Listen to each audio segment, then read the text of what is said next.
ओम शांति। प्रातः क्लास चल रहा था 3 जनवरी सन 1968 सोमवार, दूसरा पेज।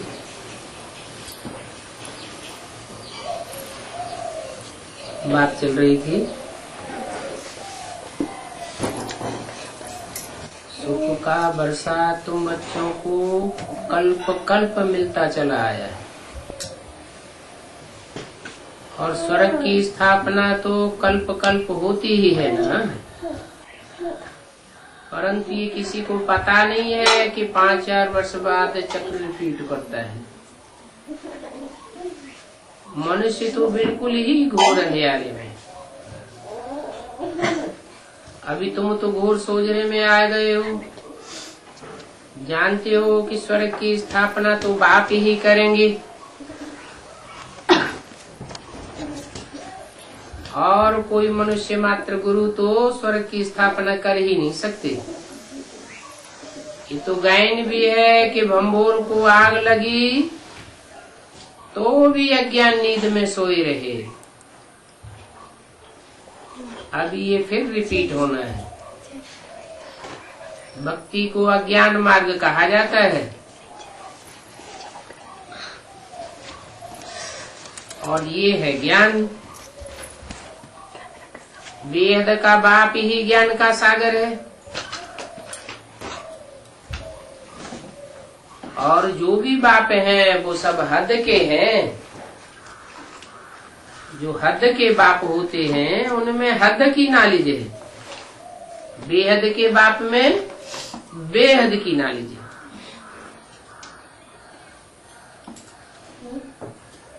ऊंचते ऊंच बाप है और बाप के काम भी ऊंचे ते ऊंचे हैं। ऐसे नहीं कि परमात्मा तो समर्थ है, जो चाहे सो करे। नहीं, ये भी ड्रामा अनादि बना हुआ है। सब कुछ ड्रामा अनुसार ही चलता है।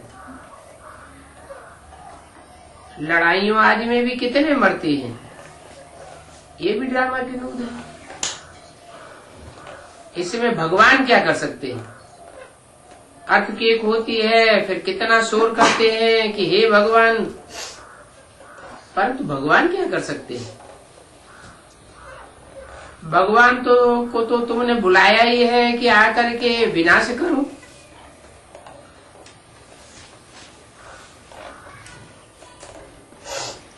असुरों का संहार करो। पतित दुनिया में ही बुलाया है ना। पतित दुनिया में तो सब पतित हैं। पावन दुनिया की स्थापना करके और सभी का विनाश करो। परंतु मैं विनाश नहीं करता हूँ। ये तो ड्रामा में नूद है। खूनी नाहक खेल हो जाता है।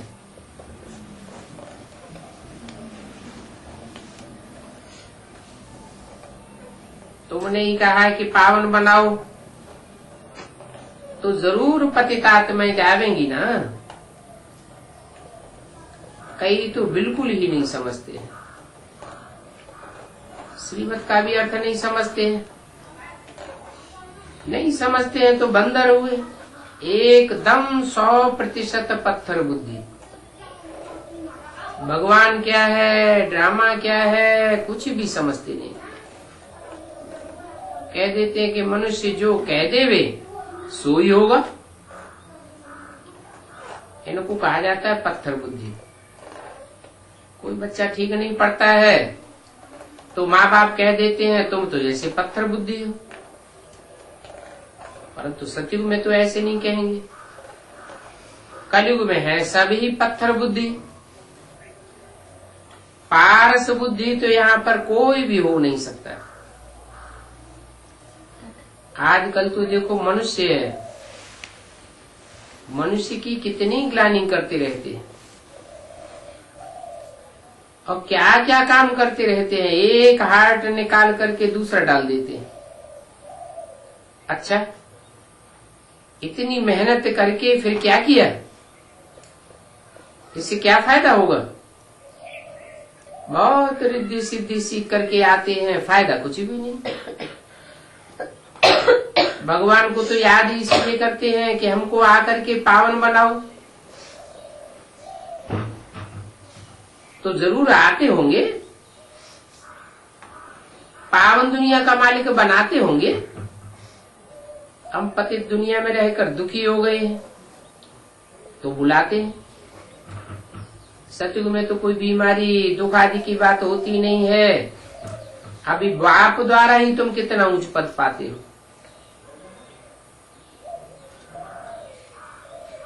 पढ़ाई से ही एमपी आदि बनते हैं,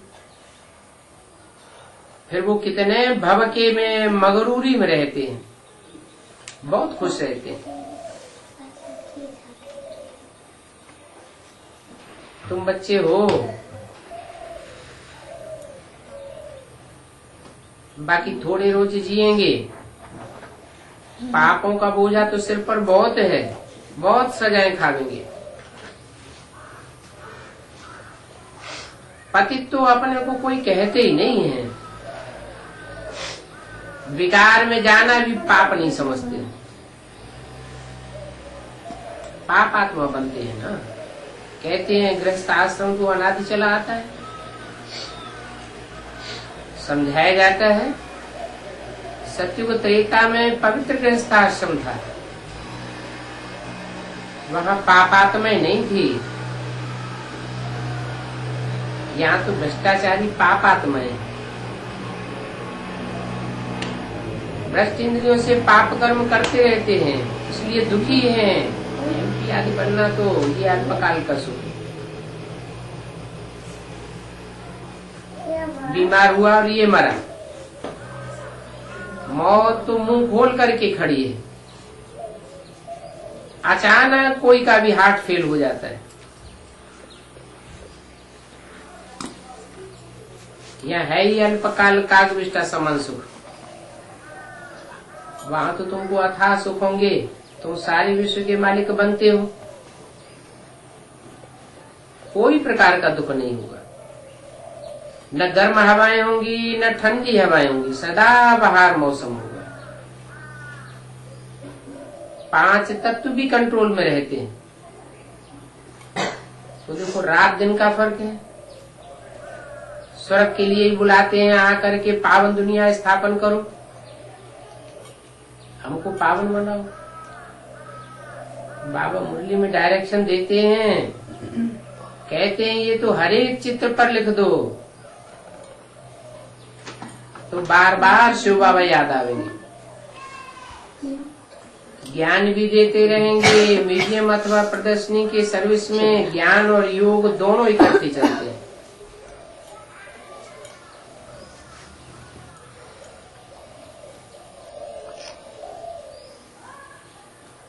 दोनों इकट्ठे कैसे चलेंगे? प्रदर्शनी की सेवा में ज्ञान चलेगा या योग भी चलेगा?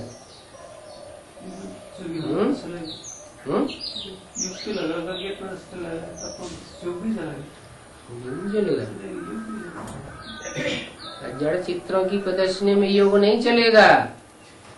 जो चैतन्य प्रदर्शन होगा चित्रों का, जिन चैतन्य चित्रों को बाप तैयार कराते हैं, क्या वेद का बाप चैतन्य चित्र तैयार कराते हैं या जड़ चित्र तैयार कराते हैं? चैतन्य चित्र तैयार कराते हैं। उन चैतन्य चित्रों को देखने मात्र से ही योग लग जाएगा, फिर याद में रहने से बहुत नशा चढ़ेगा। तुम पावन बनकर सारे विश्व को पावन बनाते हो। पावन बनते हो तो तुम्हारे लिए पावन सृष्टि जरूर चाहिए। पिछाड़ी में कयामत का समय होने के कारण सबका हिसाब किताब चुकतू हो जाता है। तुम्हारे लिए हमको नई सृष्टि का उद्घाटन करना पड़ता है।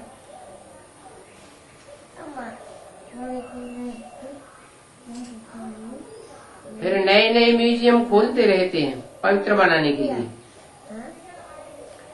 नई दुनिया सत्युग का फाउंडेशन तो कोई डाल ही नहीं सकता सिवाय बाप के।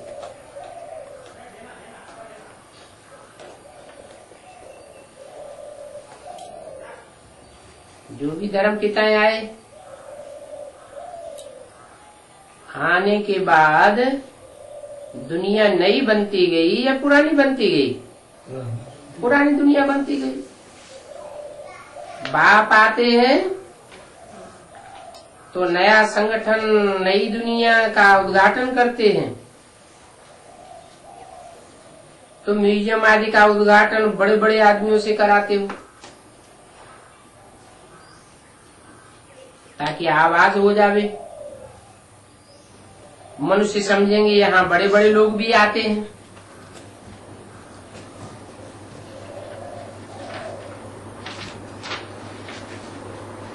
कोई कहते हैं तुम लिख करके दो तो हम बोलेंगे, वो भी रंग हो गया। 3 जनवरी सन 68 की वाणी का 3रा पेज। तो लिख करके दें तब वो बोलेंगे, ये तो आर्टिफिशियल बात हो गई। अच्छी रीति समझ करके ओरली बोलें सब बात है। बहुत हैं जो लिखत में लिखा पढ़ी करके सुनाते हैं, समझते हैं एक्यूरेट बोलेंगे, परंतु तुम बच्चों को तो ओरली समझा दें। तुम्हारी आत्मा में सारी नॉलेज है ना, तुम फिर औरों को देते हो। प्रजावृद्धि को पाती रहती है, आदमशुमारी भी बढ़ती जाती है, सभी चीज बढ़ती रहती है। झाड़ सारा जड़ीभूत हो गया है। जो अपने धर्म वाले होंगे वो तो जल्दी निकल आवे। पहले तो सबको मुक्ति धाम अपने घर जाना है, फिर नंबरवार आते रहेंगे। कोई तो त्रेता के अंत तक भी आएंगे।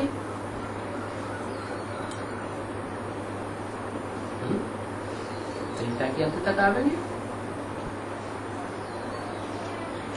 द्वापर में नहीं आवेंगे। द्वापर के अंत, कलयुग के अंत तक नहीं आवेंगे।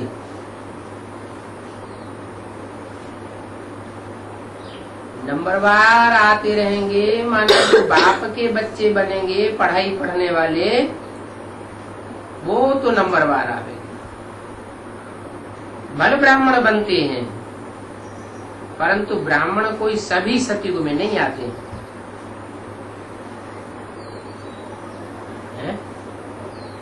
ब्राह्मणों की भी कितनी कुरियां हैं? 9 कुरियां हैं। त्रेता के अंत तक आते रहेंगे, है ना। जो नीची कुरी के होंगे वो नीचे जन्मों में आके जन्म लेंगे।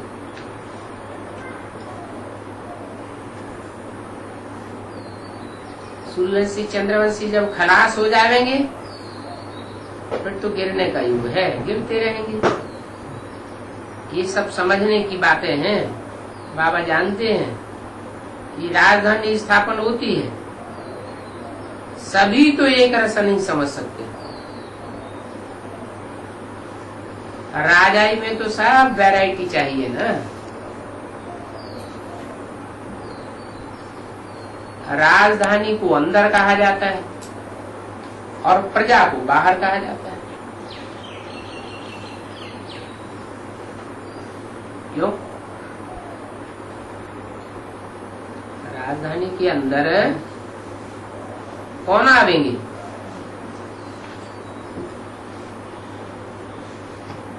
प्रजापति वाले बाहर, राजधानी वाले अंदर।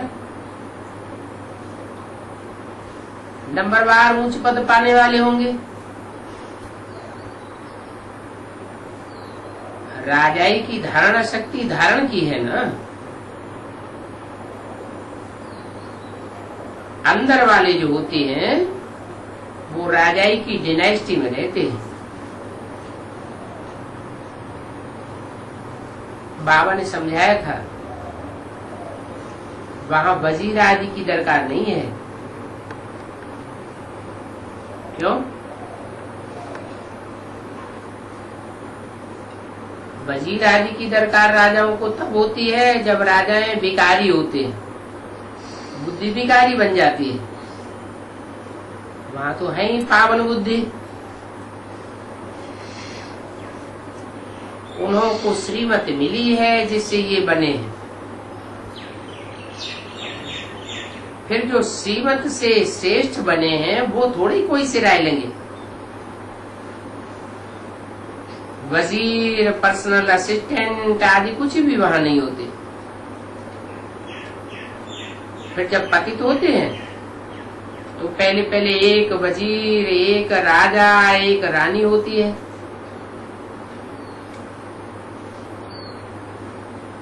अभी तो देखो कितने वजीर हैं, फूड मिनिस्टर, फलाना मिनिस्टर, कितने ढेर हैं। वहां एक भी मिनिस्टर नहीं, कोई मंत्रणा देने वाला नहीं। यहाँ तो देखो पंचायती राज्य है,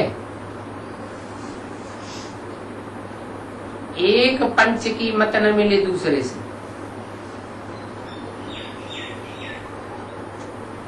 बाप कहते हैं एक से दोस्ती रखो,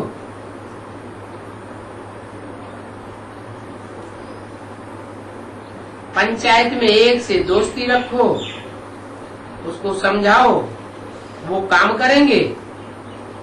दूसरा उनको ख्याल में नहीं आया तो और ही काम को बिगाड़ देंगे। उनको फिर कितना भी समझाओ मानेंगे नहीं। तो देखो एक की बुद्धि न मिले दूसरे से, वहां तो तुम्हारी सभी मनोकामनाएं पूरी हो जाती है।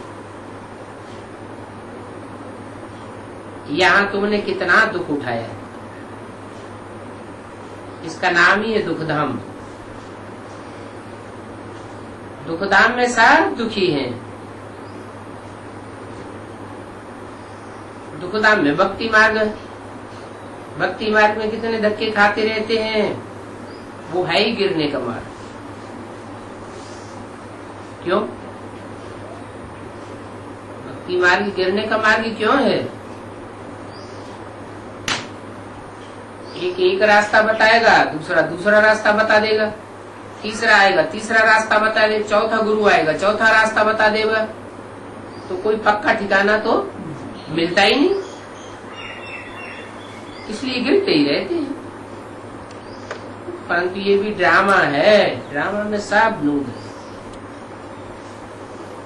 जब दुखी हो जाते हैं तब फिर बाप आकर के सुख का रास्ता बताते हैं, सुख का वर्षा देते हैं।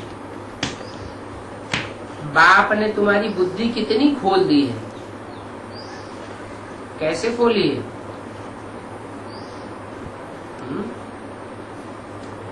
रावण ने तुम्हारी बुद्धि का ताला बंद कर दिया,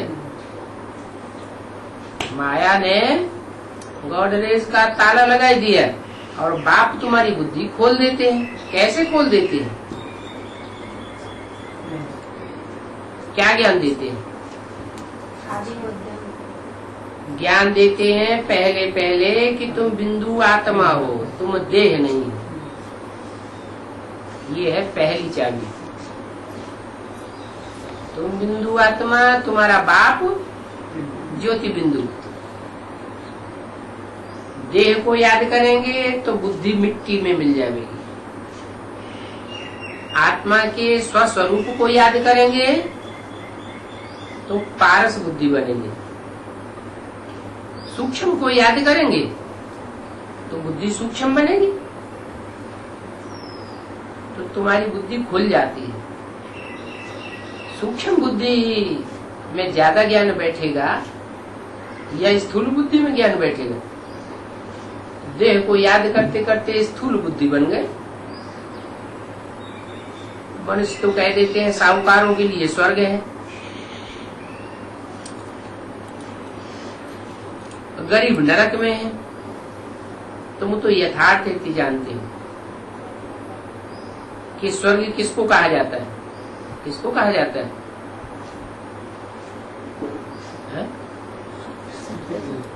हाँ, आत्मिक स्थिति में रहे तो स्वर्ग है, और परचिंतन में रहे तो नरक बन जाता है। पर है देह, 5 तत्व, स्व है आत्मा। सत्युग में थोड़ी कोई रहम दिल कह के बुलावेंगे, वहां रहम दिल की बात ही नहीं। यहाँ तो बुलाते हैं, आकर रहम करो, सुख दो, लिबरेट करो, बाप ही जानते। शांतिधाम सुखधाम ले जाते। अज्ञान काल में तुम कुछ भी नहीं जानते थे। जो नंबर 1 तमो प्रधान, सोई फिर नंबर 1 सतो प्रधान बनते हैं।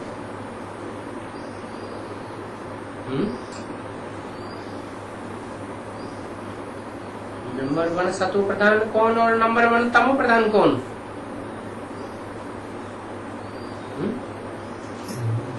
शिव बाप को नंबर 1 सतो प्रधान कहेंगे? शिव बाप तो कोई नंबर में ही नहीं आते।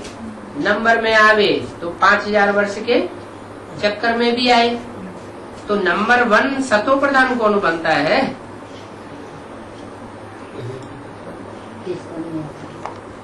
नंबर 1 सतो प्रधान बनता है नारायण। वो नर से डायरेक्ट नारायण बनता है, वो नंबर 1 सतो प्रधान बनता है। फिर जब तमो प्रधान दुनिया बनती है तो तमो प्रधान दुनिया के ठेठ अंत में नंबर 1 तमो प्रधान रावण कौन बनता है? राम ही सो रावण बनता है। क्या कहा है? राम क्या बनता है? रावण बनता है। कंस जो कलयुग के अंत में तमो प्रधान कंस कहा जाता है, वो सत्युग के आदि में कृष्ण बन जाता है। तो ये अपनी बढ़ाई नहीं करते हैं। ये हमारे कौन? जिनमें मैं प्रवेश करता हूँ, राम और कृष्ण ब्रह्मा, ये अपनी बढ़ाई नहीं करते हैं। बढ़ाई तो सिर्फ एक की ही है। किसकी?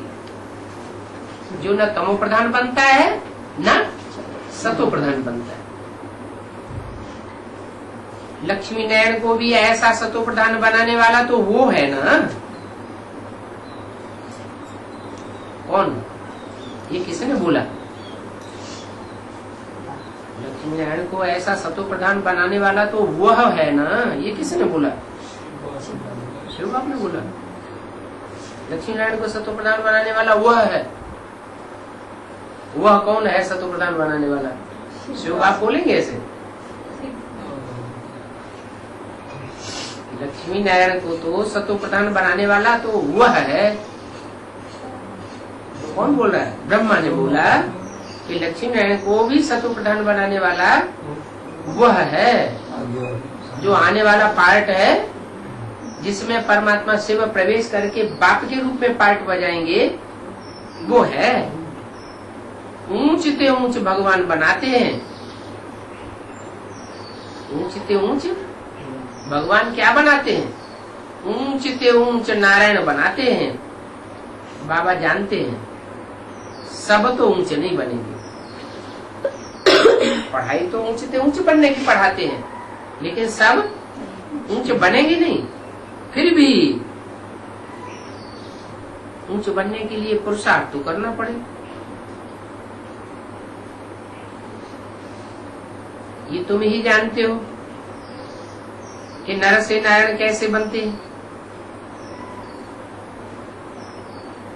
कहते हैं बाबा हम तो स्वर्ग की बादशाही लेंगे, हम सत्यनारायण की सच्ची कथा सुनने आए हैं। बाप कहते हैं अच्छा तेरे मुख में गुलाब, परंतु इसके लिए मेहनत करो। सब तो लक्ष्मी नारायण नहीं बनेंगे। ये राजधानी स्थापन हो रही है। जो जैसी मेहनत करेंगे राजधानी में वैसा पद मिलेगा। क्या नंबर 1 सभी बनेगा?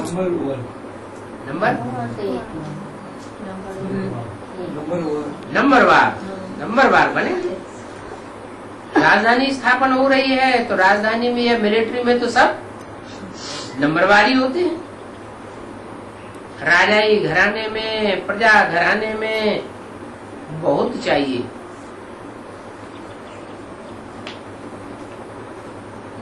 कोई तो आश्चर्यवत सुनंती कथंती फारकती देवंती, फिर चांडाल का जन्म बदंती। फिर भी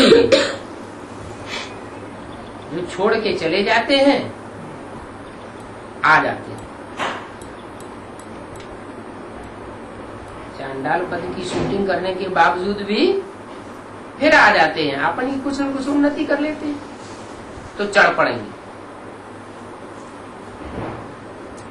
परंतु सरेंडर तो गरीब ही होते हैं। साहूकार तो सरेंडर हो न सके। देह सहित और कोई की भी याद ना आए, बड़ी मंजिल है। अगर संबंध जुटा हुआ होगा तो वो संबंध याद जरूर पड़ेगा।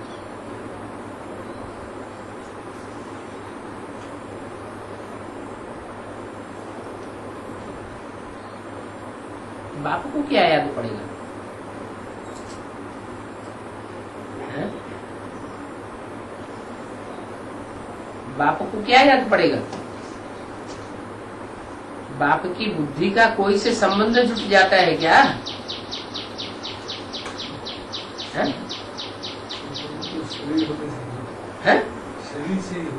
हाँ, बाप को अपना शरीर ही नहीं है। जिनको स्वार्थ होता है उनको रथ जरूर होता है। रथ है तो स्वार्थ होता है। बाप को अपना रथ है ही नहीं तो याद क्या पड़ेगा?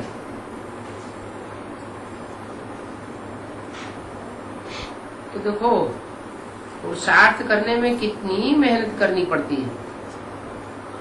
बाप कहते हैं मेरे बच्चों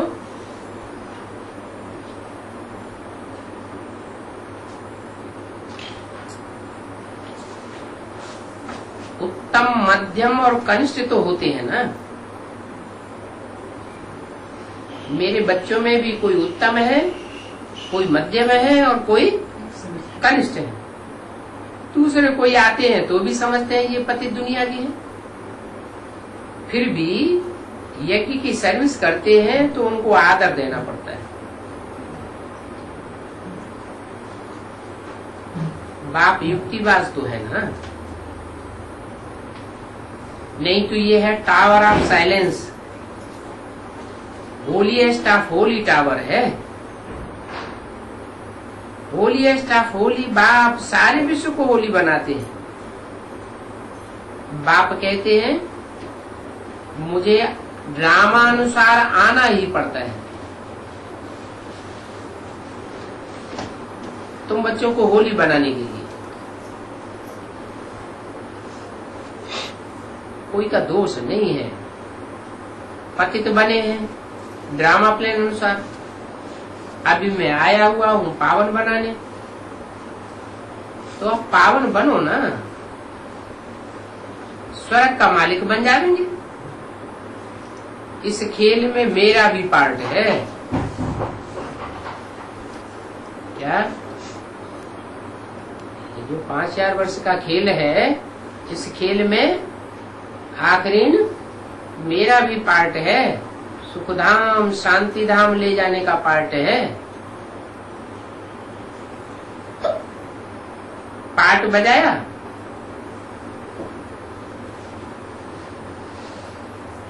अपनी उन्नति का ख्याल करो।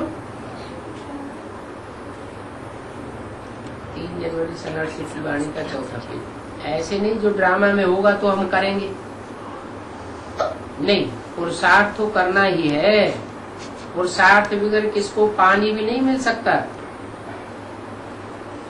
कोई ऐसे कहता है ड्रामा में होगा तो पानी पी लेंगे, ड्रामा में होगा तो खाना खा लेंगे, ड्रामा के ऊपर नहीं छोड़ सकते। पानी पीने के लिए या खाना खाने के लिए पुरुषार्थ तो करना ही पड़ेगा, तो पुरुषार्थ को आगे रखना है। बच्चों को बाबा राय देते हैं, हमेशा शिव बाबा का नाम लेकर के बोलो। बहुत हैं सिर्फ चक्कर लगा करके चले जाते हैं। क्षमा पर परवाना कोई जलने वाले और कोई ऐसे ही फेरी पहनकर चले जाते हैं। कोई दैवी कुल का होगा तो फिर आ जाएगा। ड्रामानुसार समय पर बुद्धि में आता है, कितने आए और फिर कितने चले गए। अभी भी देखो कितने ढेर सेंटर्स हैं और वृद्धि होती जाती है। इसमें खर्चा आदि की कोई बात नहीं है। बुद्धि में चक्कर याद रहता है, बाप को भी याद करना है। ये टेव डालनी है याद करने की। फिर जब टेव पक्की हो जाएगी तो याद में धीरे धीरे पक्के होते जाएंगे। अभ्यास, प्रैक्टिस। जिनके भाग्य में नहीं होगा वो कभी बाबा के डायरेक्शन पर नहीं चलेंगे। जिनके भाग्य में होगा कि पक्की टेव पड़ जाए, पक्का अभ्यास हो जाए बाप को याद करने का, तो क्या करेंगे? बाबा जो डायरेक्शन देंगे उस पर चलेंगे। डायरेक्शन बाबा का मिला और अवहेलना की तो बाप की याद आ नहीं सकती। तकदीर में नहीं है तो फिर तदबीर क्या करेंगे? बिल्कुल ही भाग्य में नहीं है। घड़ी घड़ी भूल जाएंगे। विचार सागर मंथन तो तुम बच्चों को ही करना है। क्या कहा? इनको करना है। तुम बच्चों को विचार सागर मंथन करना है, इनको नहीं करना है। इनको माना ब्रह्मा को नहीं करना है, न इनके फॉलोअर्स को करना है। क्या विचार सागर मंथन तुम बाप के सन्मुख बैठने वाले बच्चों को ही करना है, न इनको करना है और न उनको करना है। उनको माना है? नहीं। जो भी द्वापर से लेकर के कलयुग में जन्म लेते हैं वो कोई भी विचार सागर मंथन नहीं करते।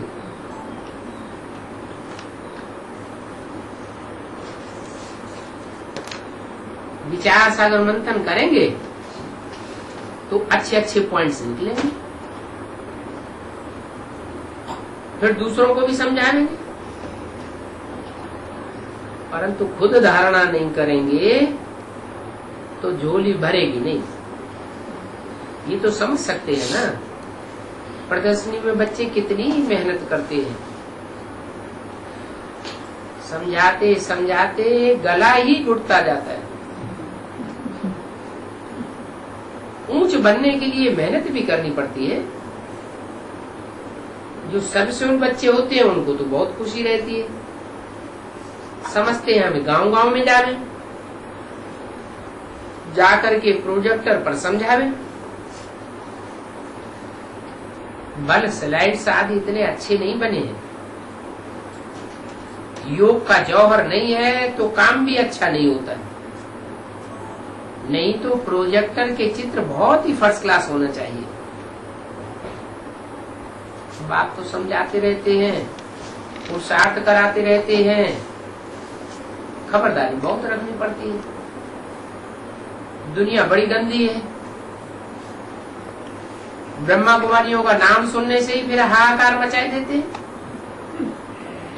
शास्त्रों में दिखाया है कृष्ण ने जामवंती को चुराया।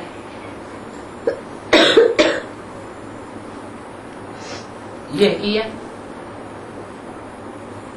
परंतु ये सतयुग की कृष्ण की बात है क्या कि संगम युग की बात है? बातें तो सारी यहाँ की है ना। कौन सी बातें? शास्त्रों में जो भी बातें आई हैं वो सब कहाँ की बातें हैं? संगम युग की बातें हैं। सतयुग का कृष्ण तो ऐसी बातें कर न सके। ऐसी बातें कि कोई को कन्या को चुरावे, गाली भी यह खावेंगे।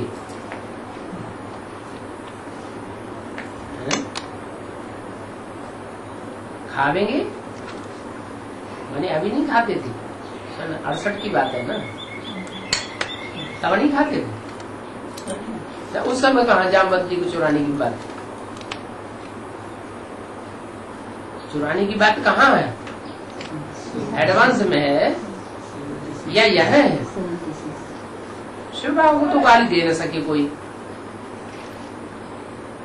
क्यों? गाली किसको लगती है? ग्लानी किसकी होती है? देहधारी की ग्लानी होती है, देहधारी को गाली लगती है, देहधारी की महिमा होती है। शिव बाबा को तो अपनी देह है ही नहीं, तो गाली तो लोगों को कोई दे न सके। गाली भी यह खावेंगे। गाली देहधारी को मिलती है। श्री कृष्ण तो सतयुग का प्रिंस था, वो कोई देहधारी नहीं कहेंगे। उनकी बुद्धि देह में धरी रहती है क्या? किनकी? सतयुग की कृष्ण की बुद्धि देह में धरी हुई नहीं रहती है, आत्म की स्थिति वाला होता है। ये भी किसी को पता नहीं है क्या कि सतयुग में कृष्ण होता है और उसकी बुद्धि देह में धरी हुई नहीं होती है। तमो प्रधान दुनिया है। जो विश्व का मालिक सतो प्रधान था वो ये भी तमो प्रधान बना है। फिर सतो प्रधान बनना है,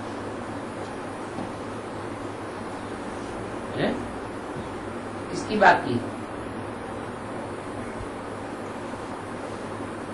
कौन सी आत्मा की बात की? जो विश्व का मालिक सतो प्रधान था वही अब तमो प्रधान बना है, फिर सतो प्रधान बनना है। था तमो प्रधान बना है, फिर सतो प्रधान बनना है। बना नहीं अभी, बनना है। ये किसके बारे में बात बोली? हाँ, सतो प्रधान था, अभी तमो प्रधान बन गया है, फिर अभी आने वाले समय में वो सतो प्रधान बनना है। ब्रह्म को बनिए क्या समझेंगे? उनकी बुद्धि में इस वाक्य से क्या समझ में आएगा? हाँ, वो समझेंगी कि विश्व का मालिक सतो प्रधान था। कब? उन्हें ये भी पता नहीं विश्व किसको कहा जाता है और सतयुग किसको कहा जाता है। अभी तमो प्रधान बना है, फिर सतो प्रधान बनना है। वो समझते हैं सतयुग में जो कृष्ण पैदा होगा वही सतो प्रधान होता है। उनकी बुद्धि में नहीं है कि कृष्ण को जन्म देने वाला बाप उससे भी जास्ती सतो प्रधान होता है। ये चक्र सिवाय तुम्हारी और कोई की बुद्धि में नहीं आ सकता। क्या?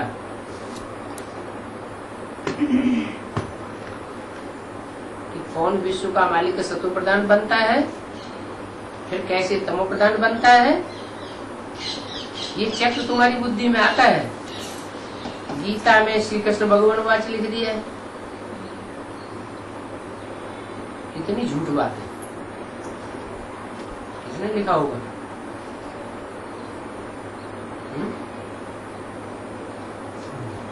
गीता में श्री कृष्ण भगवान वाच लिख दिया है, ये किसने लिखा होगा? जो आपे ही पूज्य आपे ही पुजारी बनते हैं। मान लो कृष्ण की आत्मा है, सतयुग में पूज्य थी, फिर द्वापर में आकर पुजारी बनती है। तो जब पुजारी बने तो झूठी बात लिख दी।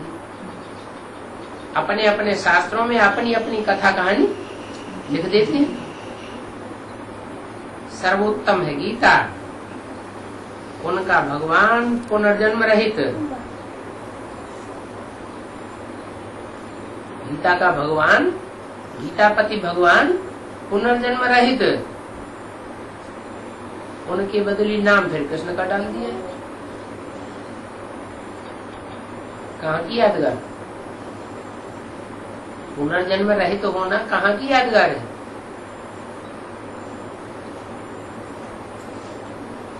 कौन सी आत्मा सबसे जास्ती जन्म मरण के चक्र में आती है?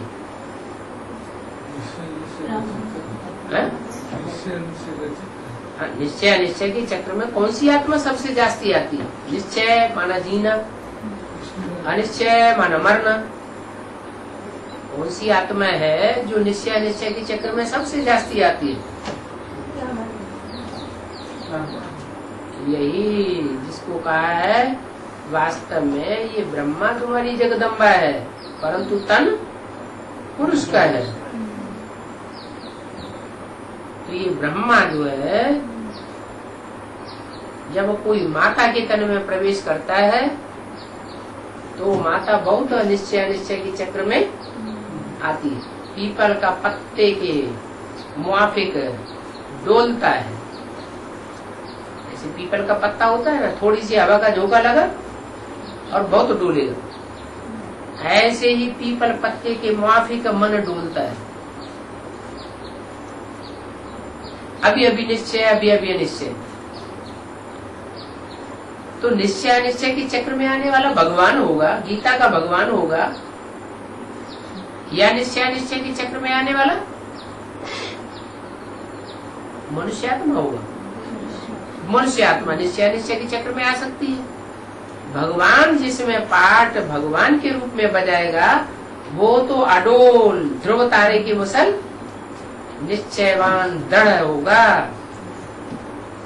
उसकी बुद्धि, उसका मन डोलायमान हो न सके। तो कितनी झूठी बातें लिख दी है। जो पूरे 84 जन्म लेते हैं उनका नाम गीता में डाल दिया है। ये बात समझना भी बहुत टाइम लगता है। क्या बात? सबसे जास्ती बात समझने में कौन सी बात है जिसको समझने में बहुत लंबा टाइम लगता है? ये समझ लेते हैं कि गीता का भगवान सर्वव्यापी नहीं है, जान लेते हैं, मान लेते हैं, हाँ भगवान सर्वव्यापी नहीं है, एक व्यापी है। फिर जब ये बात पैदा होती है वो एक व्यापी जो है वो कौन है जो गीता का भगवान नहीं भगवान है?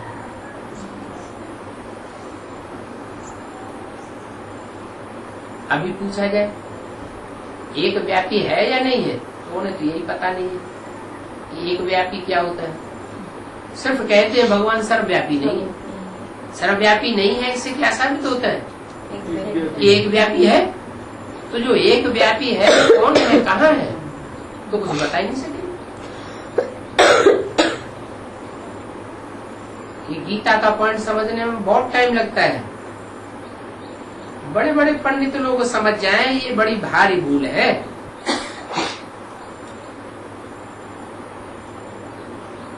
सो तो आगे चल करके समझेंगे क्या गीता का भगवान की बात अंत में जाकर के समझेंगे। अगर अभी समझ जावे तो इनकी राजा ही चली जावे। राजा इन सन्यासियों आदि को माथा टेकते हैं। क्यों?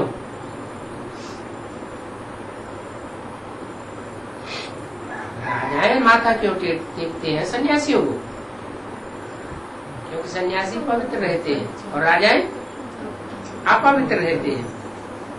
दुनिया में कोई को भी पता नहीं है, बाप ही आकर के बताते हैं। परंतु ये सन्यासी तो एक जन्म पवित्र बनते हैं और तुम कितने जन्म पवित्र बनते हो? 21 जन्म तुम पक्के पवित्र बनते हो। और ये सन्यासी तो फिर भी भ्रष्टाचार से जन्म लेते हैं। भ्रष्ट इंद्रियों के आचरण से ही तो जन्म लेते हैं। और तुम्हारा जन्म तो 21 जन्म कैसे होगा? श्रेष्ठ इंद्रियों के आकर्षण से, श्रेष्ठ इंद्रियों के आचरण से तुम्हारा जन्म होगा। देवताओं को कहा ही जाता है श्रेष्ठाचारी। देवताएं कोई भ्रष्टाचार से जन्म थोड़े ही लेते हैं, वो तो बेहद के महात्मा होते हैं, और ये तो है हद के महात्मा। वो श्रेष्ठाचारी है, योग बल से पैदा होने वाले कौन? देवताएं। योग बल की बहुत भारी महिमा है, परंतु उस भारी महिमा को कोई जानते नहीं है। अगर जानते हो तो यहाँ भीड़ लग जावे। सर्व का सदगति तो एक ही है, तो वो एक बार ही आकर के सर्व की सदगति करेंगे या बार बार आकर के करेंगे? बार बार करेंगे। एक ही बार, एक ही जन्म में आकर के सर्व की सदगति करते हैं। जब दुनिया की आबादी पूरी हो जाती है तब ही आकर के सर्व की सदगति करते हैं। सब की दुर्गति हो तब आकर के सर्व की सदगति करें। तो एक ही बार आकर सर्व की सदगति करते हैं। ऐसे नहीं कि जन्म जन्मांतर आते रहते हैं, युग युगांतर में आते रहते हैं और सदगति करते रहते हैं। एक ही बाप पतित पावन निराकार है। तुम आत्माएं भी निराकार हो, नंगे आए हो, यहाँ पार्ट बजाते हो, फिर पार्ट बजाते बजाते तुम पतित बन जाते हो। क्या तुम पार्ट बजाते बजाते पतित बन जाते हो? पार्ट तो मैं भी बजाता हूँ, फिर बाप क्यों नहीं पतित बनता? मन के चक्र में नहीं आता। ठीक है, माने जो जन्म मरण के चक्र में कम आता होगा तो कम पतित बनता है क्या? पतित तो वो भी बनता है।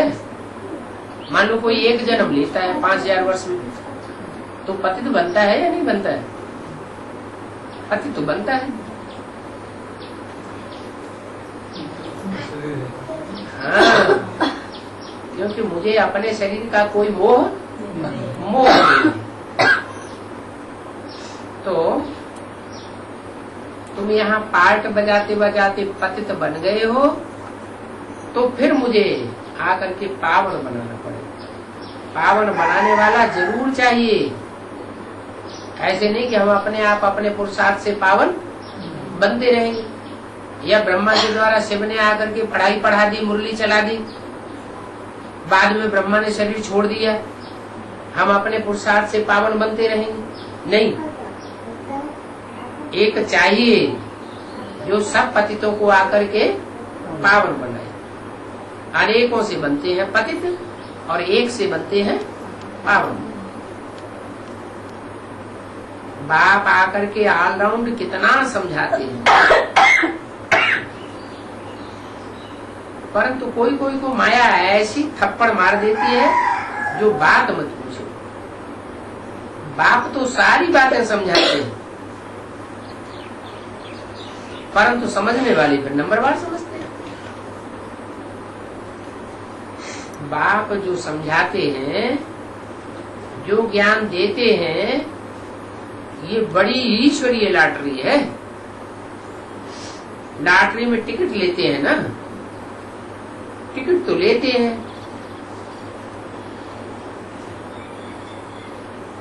पावन बनने की।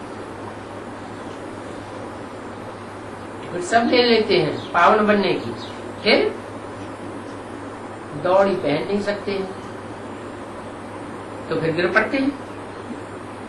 ये भी घुड़दौड़ है क्या? ये मन रूपी घोड़ा है। आत्मा इस रथ से पार्ट बजाती है।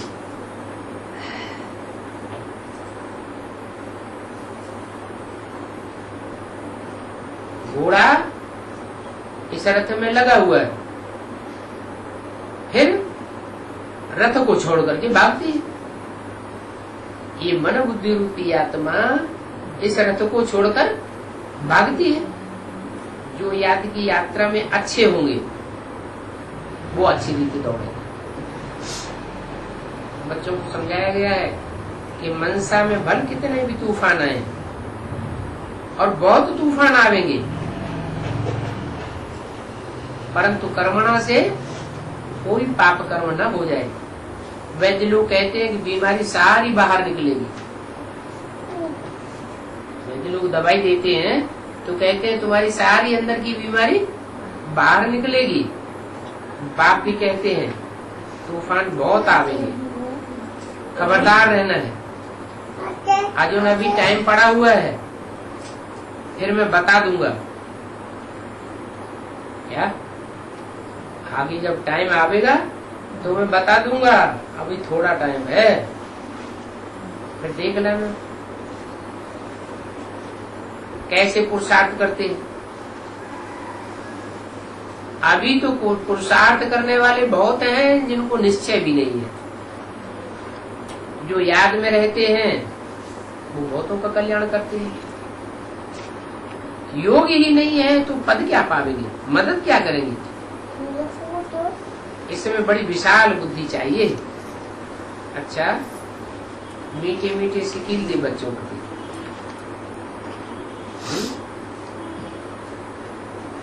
मीठे मीठे कौन होंगे?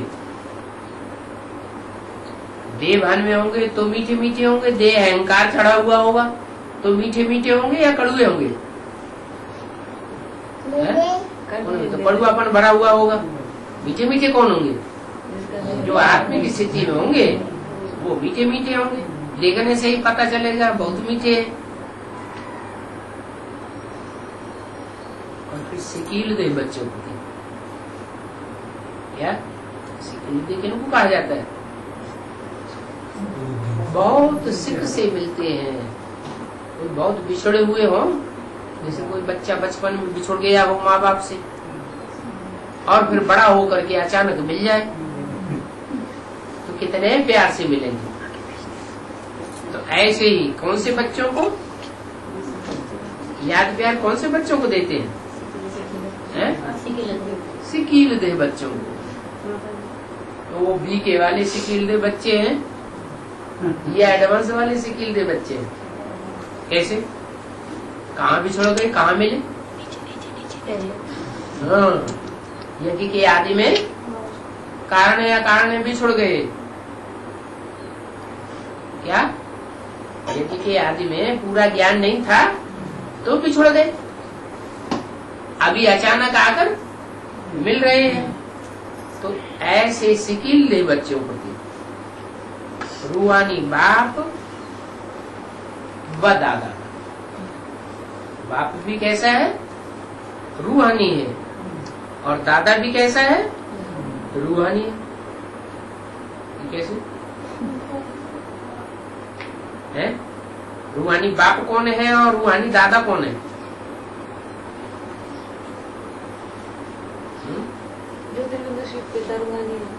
है? रूहानी बाप शिव है और दादा है? आत्माओं के बीच में जो पार्ट बजाने वाला है ये तो उस समय की वाणी है ना, जिस समय बाबा ब्रह्मा बाबा जीवित थे। तो सिकील दे बच्चों प्रति रूहानी बाप व दादा का याद प्यार, गुड मॉर्निंग। रूहानी बाप की रूहानी बच्चों को